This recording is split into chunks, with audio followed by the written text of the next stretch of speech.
আমরা কোর্টে চালান করছি, 3 দিন থেকে 4 দিনের মাথায় জামিন নিয়ে এলাকায় এসে আবার মাদক ব্যবসা করছে।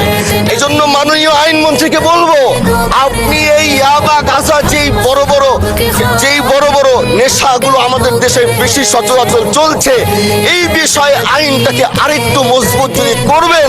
আমার এলাকায় মাদক নিয়ে বড় মুশকিলে আছি, প্রশাসনের সেই সহযোগিতা আমি পাচ্ছি না। একদিক থেকে আমি নিজে মাদক বিরোধী সংগ্রামে নিজে রাস্তায় নেমে মাদকের বিরুদ্ধে আমি নিজে অভিযান চালিয়েছি। এবার তাদেরকে একদিক থেকে ধরে যখন প্রশাসনের কাছে ইয়াবা সহ গাঁজা সহ দেওয়া হয়, তখন তারা একদিক থেকে আসে কোর্টে চালান করে দেয়। একদিক থেকে গোটা দেশ বলছে এই দেশ মাদক মুক্ত করতে হবে, আরেক দিক থেকে যখন তাদেরকে আমরা কোর্টে চালান করছি, 3 দিন থেকে 4 দিনের মাথায় জামিন নিয়ে এলাকায় এসে আবার মাদক ব্যবসা করছে।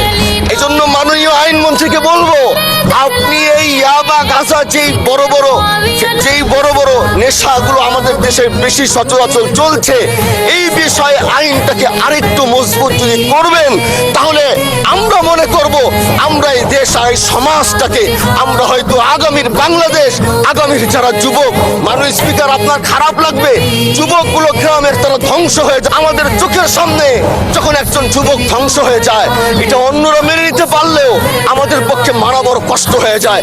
আমরা দেশটাকে বাঁচাতে চাই, আমরা আগামীতে ওরকম কিছু যুবক তৈরি করতে চাই যারা নেশা ধরবে না, তারা পড়াশোনা করবে, তারা দেশের জন্য ফিকির করবে। মাননীয় স্পিকার, আমি সত্যের পক্ষে থাকবো, আমি অন্যায়ের বিরুদ্ধে সোচ্চার থাকবো, আমি গণমানুষের